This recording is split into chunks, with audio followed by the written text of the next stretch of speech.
Eh bien bonjour, nous sommes en direct de l'UNESCO à l'occasion de la Journée internationale de réflexion sur le génocide des Tutsis au Rwanda en 1994 et je suis accompagnée d'un chercheur, un historien, un doctorant en histoire. Bonjour Florent Piton. Bonjour. Alors nous allons essayer peut-être d'expliquer ce génocide. On est en 2019 mais encore aujourd'hui des gens n'arrivent pas à se l'expliquer, à le comprendre et encore aujourd'hui tout le monde n'emploie pas la terminologie réflexion sur le génocide des Tutsis au Rwanda en 1994. J'imagine qu'il ne faut surtout pas dire génocide rwandais. C'est la première chose à retenir en termes de qualification de cet événement. Un génocide, ça se définit par le groupe qui en est victime. Donc, les Juifs, par exemple, et en 1994, ceux qui sont victimes d'un génocide, ce sont les Tutsis. Et c'est pour ça qu'on insiste beaucoup sur cette appellation de génocide des Tutsis, et pas, par exemple, de génocide rwandais qui obscurcit un peu la réalité de l'événement. Encore une fois, un génocide finalement contre les Tutsis, perpétré contre les Tutsis, mais qui est pas très bien compris. On a l'impression que ça s'est passé d'un seul coup, alors qu'il y avait déjà, j'imagine, des signes avant-coureurs. Le génocide des Tutsis est souvent réduit à sa spécificité africaine. Ce serait un énième épisode des massacres interethniques en Afrique. Alors, interethnique, c'est encore un terme qui ne convient absolument pas, puisqu'il y a bien un groupe cible en tant que tel. Et vous avez tout à fait raison, ces massacres de Tutsis, ce sont le résultat d'une histoire longue. Ça ne veut pas dire que ces massacres, ils étaient inscrits irrémédiablement dans l'histoire rwandaise, fort heureusement, mais néanmoins, on ne peut pas les comprendre si on remonte à au moins 30 ou 40 ans de violence, de discrimination contre les Tutsis dans le pays. Et vous avez beaucoup travaillé sur cette histoire. Alors, comment vous pourriez nous expliquer la genèse de ce génocide, de ce massacre? Pour aller très vite, à l'époque coloniale, les Européens qui arrivent au Rwanda, donc des missionnaires, des administrateurs, des explorateurs également, vont lire la société rwandaise au prisme de la raciologie ambiante. Et ils vont considérer qu'il y aurait deux grandes races au Rwanda, qui sont les Hutus et les Tutsis. Un petit groupe de Tutsis, Tutsis minoritaires. Minoritaires, encore que ce terme lui-même est disons, sujet à caution. Mais un petit groupe de Tutsis vont bénéficier de privilèges dans l'État colonial. Et ça va créer une forme de culture de ressentiment chez une élite Hutu qui parvient également à se constituer. Et avant l'indépendance, il y a une révolution au Rwanda qui est une révolution non pas sociale, visant à mettre un terme aux privilèges des grands contre les petits, si j'ose dire, mais une révolution raciale, puisque ce que vont expliquer les leaders de cette révolution, c'est que ce seraient les Tutsis en tant que tels qui détiendraient des privilèges et non pas un petit groupe d'entre eux. Donc le régime qui va naître après l'indépendance de cette révolution est un régime racialiste qui va se donner la mission de défendre les droits des Hutus contre des Tutsis qui seraient une minorité oppressante. Et c'est un peu de là que démarre cette longue histoire de violence et de discrimination contre les Tutsis à partir de la fin des années 50, du début des années 60. Quand on étudie l'histoire, on se dit que finalement, on aurait peut-être pu prévenir ce génocide. En tout cas, dans l'immédiat temps du génocide, dans les mois et les années qui le précèdent, il y avait toute une série de signaux dont on aurait pu tenir compte. Dans les années 90, il y a une série de massacres au Rwanda. Je vais citer juste un exemple. En 93, une mission d'observateurs internationaux est envoyée au Rwanda et elle émet un rapport au mois de mars 93 où le terme de génocide apparaît. Est employé. Et on est un an avant. Alors encore une fois, il faut faire attention à ne pas considérer que tout était écrit dès cette époque, mais néanmoins, ce sont des signaux La communauté inquiétants. internationale était présente. Il y avait aussi des casques bleus dans Il y la avait région. des casques bleus au Rwanda depuis novembre 1993, dans le cadre d'accords de paix, qui avaient été signés en août 1993. Et ces casques bleus n'ont pas les moyens, en réalité, en termes juridiques, de leur action. Et puis surtout, dans les premières semaines du génocide, on décide d'en retirer une bonne partie et de réduire la force de maintien de la paix qui était présente au Rwanda, ce qui est une décision qui aujourd'hui interroge encore une fois. En quoi aujourd'hui raconter l'histoire de ce génocide contre les Tutsis en 1994 est essentielle? Elle est essentielle parce que d'abord c'est un événement majeur de notre XXe siècle et on ne peut pas faire l'économie de l'étude de cet événement. On parle d'1 million de morts. On parle d'1 million de victimes. Au Rwanda, en 1994, il y avait 7,5 millions d'habitants, donc c'est une proportion considérable de la population. Et puis ce génocide, il est inscrit dans notre histoire internationale, c'est ce que je vous disais tout au départ, la construction des catégories Hutu et Tutsi, ça renvoie à la raciologie européenne en réalité. Et donc, c'est bien notre histoire européenne en partie qui explique le génocide. Les implications de la communauté internationale également, ou en tout cas le manque d'action, je vais dire les choses ainsi, de la communauté internationale, ça renvoie aussi à notre histoire. Donc, pour toutes ces raisons, c'est un événement qui fait partie de notre histoire. Je ne sais pas si l'étudier permet d'éviter que d'autres génocides se reproduisent. Le plus jamais ça est une incantation qui, à bien des égards, paraît un peu vaine, mais au moins, l'étude de ce phénomène, peut-être ça permet de déceler des mécanismes, des processus et de mettre en place certains moyens de prévention. C'est très modeste, mais c'est déjà important. Mais le plus jamais ça, on l'avait déjà entendu. Exactement. Après la Deuxième Guerre tout à mondiale. Fait. Et on voit où ça a mené. Shoah, et malheureusement, on n'apprend pas finalement de l'histoire. Je ne sais pas si on n'apprend pas de l'histoire. En tout cas, c'est pas le rôle des historiens n'est pas de faire en sorte que les événements ne se reproduisent pas. C'est pas malheureusement pas en notre pouvoir. Ce qui est en notre pouvoir, si tant est qu'on en est un, c'est ce que je vous disais, d'observer des mécanismes, de documenter et d'essayer de comprendre des phénomènes pour peut-être déceler des moments où des points de bascule seraient possibles. Alors aujourd'hui, 25 ans après, le Rwanda est un modèle dans la région, un modèle de développement, l'éducation, la santé, même la présence de femmes en politique. Comment vous expliquez que ce pays ait pu renaître de ses cendres ?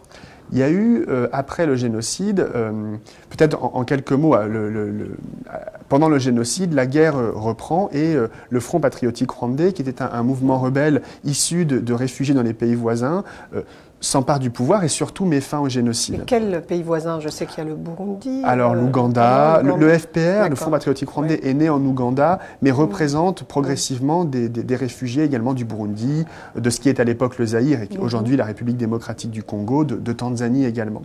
Et le FPR au pouvoir après 1994 va mener une politique très volontariste en termes de développement, avec sans doute cette idée que un des moyen de la reconstruction du pays, c'est précisément le développement économique. Alors, il y a d'autres leviers qui sont mobilisés, la justice. La justice, on pourrait parler aussi On pourrait en parler, ouais. Oui. Alors, dans les premières années, en termes de justice, ce qu'on tente de faire, c'est de passer par les tribunaux ordinaires. Et on se rend vite compte que ce ne sera pas possible, c'est beaucoup trop long. Il y a des dizaines de milliers de personnes soupçonnées d'avoir participé au génocide qui sont emprisonnées. Il faudrait presque un siècle pour les juger. Donc, une des solutions, la solution qui est adoptée, c'est de mettre en place ce qu'on va appeler des tribunaux traditionnels. Alors, on peut s'interroger sur ce terme de traditionnel, en tout cas des tribunaux populaires, qui sont les tribunaux Gacaca, qui visent à juger localement, par des juges non professionnels, les crimes commis dans les communautés locales. Et ces Gacaca ont été pensés comme un outil d'abord de réconciliation, parce que à même de faire advenir une vérité sur le déroulement du génocide, et puis aussi sur qui y a participé, et surtout, par exemple, où sont les corps. Et donc ça a été un des leviers de cette réconciliation, et tant et si bien qu'au Rwanda, il y a eu une œuvre de justice qui a eu lieu. Donc la justice, le développement, ça participe finalement à ce que le Rwanda devienne un pays finalement singulier, avec une histoire singulière. Mais aujourd'hui, comment les Rwandais vivent ensemble? Alors, il y a eu une politique de réconciliation. Encore une fois, très volontariste, qui s'est mise en place très progressivement. Il ne faut pas imaginer que dès 1994, tout est déjà installé, bien entendu que non. Politique de réconciliation qui est passée donc par la justice, par la centralité de l'aveu corrélé au pardon, ou plutôt du pardon corrélé à l'aveu. Et aujourd'hui, au Rwanda, on est dans une société plutôt pacifiée, présentée comme une société massivement réconciliée. On peut citer par exemple un baromètre qui a été lancé en 2010 par une commission importante, qui est la Commission nationale unité et réconciliation, qui avait été créée dès 1999. Et cette Commission nationale unité et réconciliation, en 2010, elle lance un baromètre de la réconciliation, qui est une enquête par sondage auprès d'une partie de la population. Et à la question de savoir si les personnes enquêtées ont l'impression de vivre dans une société réconciliée, 90% des gens répondent que oui. Alors c'est un indice important et encourageant. Après, on peut être plus nuancé malgré tout dans cette enquête. Et je citerai une des questions de ce baromètre qui est la suivante. Pensez-vous que si certains en avaient les moyens, ils commettraient à nouveau le génocide? Et là, vous avez à peu près 40% des gens qui répondent oui.